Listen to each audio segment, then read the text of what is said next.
Greetings, creepy companions. Thank you for joining me on our first episode of Fright Life. It's been a joy over the years to see how much the Halloween and horror industry has truly grown.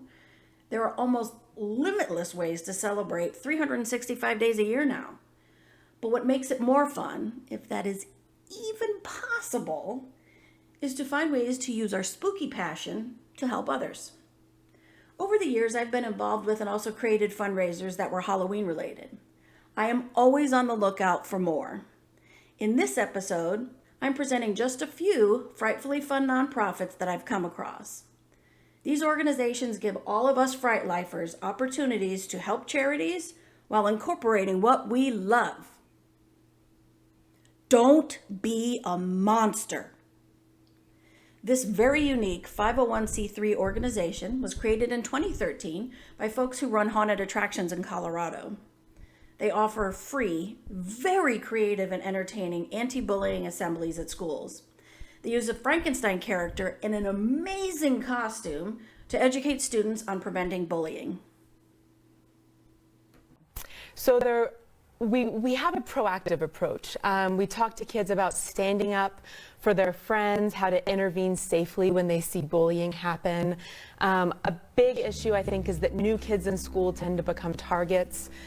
So we talk to them about welcoming new students, not letting anyone feel left out, just encouraging them to realize they're all in it together. I was a kid, the ones that I remember were kitschy, you know, and because of their kitschy approach, you also remember the material. And I think that the folks that started this program were really intelligent in that they thought of Halloween and Frank and how to get a really important message through using those tools. The GM and the general manager and a few other actors from the 13th floor go into the school and actually do the assemblies. Oh, sweet. Yeah, so they have a really interesting perspective. They're all characters themselves, you know, obviously working at a haunted house. And so I think the kids really connect to how unique they are and how they put on a show. You know, everywhere they go, they put on a show.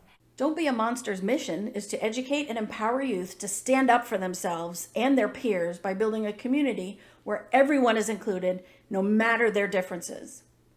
They work to help build a world where kindness is empowering and uniqueness is celebrated.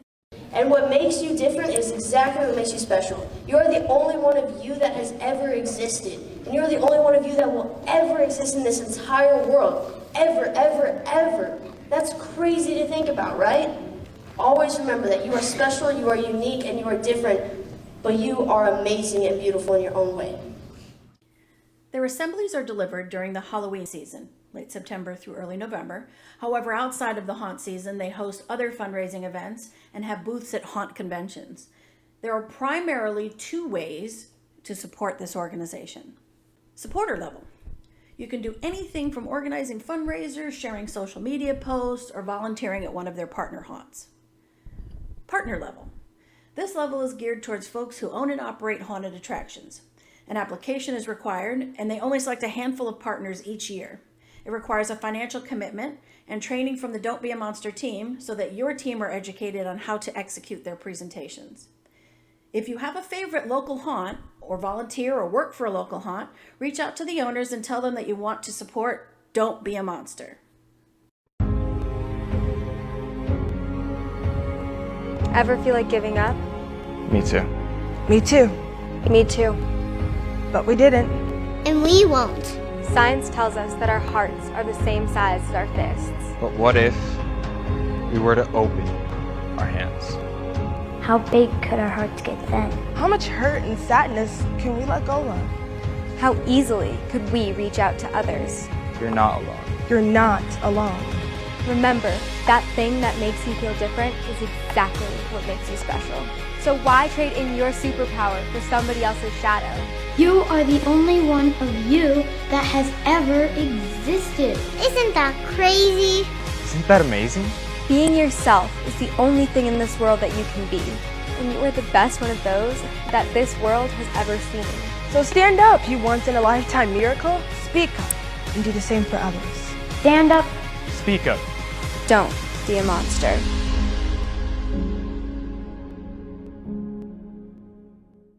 For even more information on Don't Be a Monster organization or to donate, be sure to visit their Facebook page and website at don'tbeamonster.org.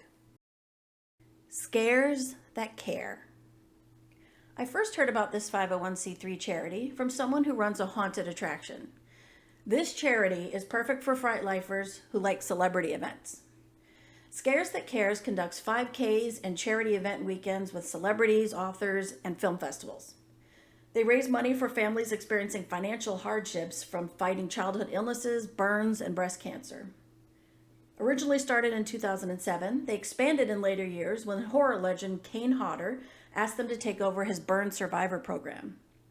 And if for some reason you don't know who Kane Hodder is, he played Jason Voorhees in some of the Friday the 13th movies.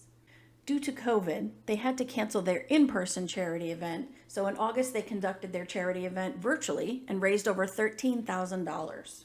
Charity event weekends. We are raising money.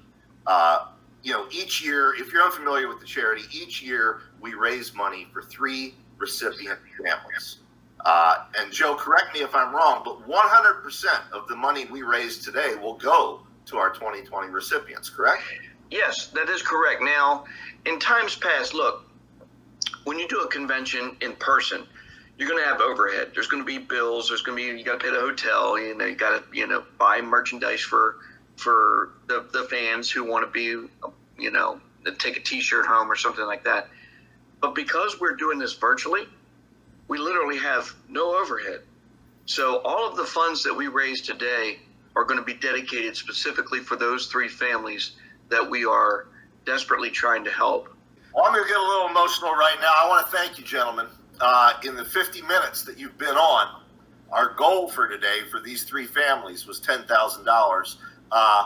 We are now, thanks to the Walking Dead crew, up to $8,200. Yay! Fantastic. Thank you. Walking Dead. Yeah. Keep going, guys. It's fantastic. Well done, Brian. There are 4 ways to be involved with this charity. 1, you can volunteer and help raise money. Just head to their website, fill out, and submit the downloadable application. Number 2, attend one of their events, either virtually or hopefully in person next year at one of the 3 events that they already have planned. And while attending, be sure to check in and tag them on social media. Number 3, you can shop in their online Scares That Care store, where they have everything from shirts, pants, and buttons to a variety of themed face masks to help you protect yourself and also show your support. And then number 4, of course, you can always donate to them directly.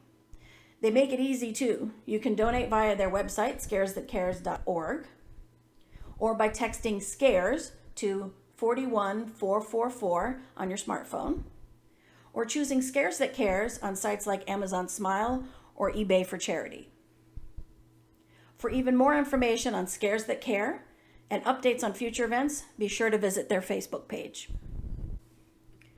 Spirit of Children, Spirit Halloween Stores. The last nonprofit that I will feature on this episode is Spirit of Children. This is the charitable arm of the Spirit Halloween Stores. While you may already be aware of this charity, I wanted to feature them for 2 reasons. Number 1, when you check out at their stores, the cashier usually asks you if you want to donate to their Spirit of Children charity. But do you actually know the details of where and what your donation is used for?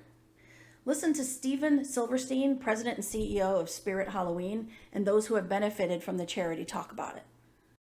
One of the key elements of Spirit of Children, really where it started, is we brought a Halloween party into the hospital. We bring masks and crafts and arts and music. You see how the magic transcends the kids' situations. It really brings them to life, and it does a lot for the parents as well. So when Luke was in the hospital, he missed out on a lot of important holidays. So the fact that Spirit of Children is there and they do the parties for the kids and they come and they provide a sense of joy and fun and excitement and they bring that into the hospital, you can't almost quantify it because it makes such an impact on the kids. Spirit of Children is something that is so, there's no words to really encompass it. It's something that people don't realize.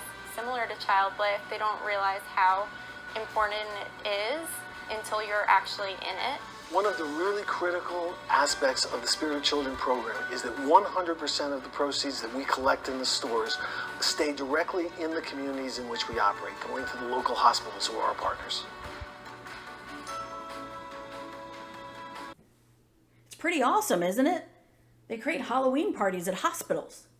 And 100% of every dollar donated supports the Child Life Department in 144 partner hospitals across the United States and Canada. So number 2 reason. If that wasn't reason enough, let's be honest. As uber fans of Halloween, I know that we all shop at their stores from September through the first week of November. You're going to be at their store at some point, and you know it. As you check out with your Sam or Hocus Pocus merchandise, costumes, makeup, animatronic monsters, is adding a few dollars onto your bill to help hospitals really going to break the bank? So this year, whether you shop online or in store, make hospitals a little less scary for children and families and donate. Visit Spirit of Children's Facebook page for more information and spirited videos showing clips from past year's events. So that's the 3 charities that I recommend you check out and support this year. There really are so many more great nonprofits with a Halloween and horror spin to them. It was tough to narrow it down to 3, so I'm likely going to feature some of the others in future episodes. And please remember that there are so many charities and haunts this year that are hurting financially due to COVID. So show them your support however you can. So what do you think? Are there other themed charities that you think should be featured in future episodes? Let me know in the comments. Thank you for joining me, and please like and subscribe to our YouTube channel for more details from each week's episode. You can also find us on Facebook, Instagram, and Twitter. Until next time, my fiendish friends, Madame Grimhilda Macabre will be disinterring more cadaverous ways for all of us to be consumed by the Fright Life.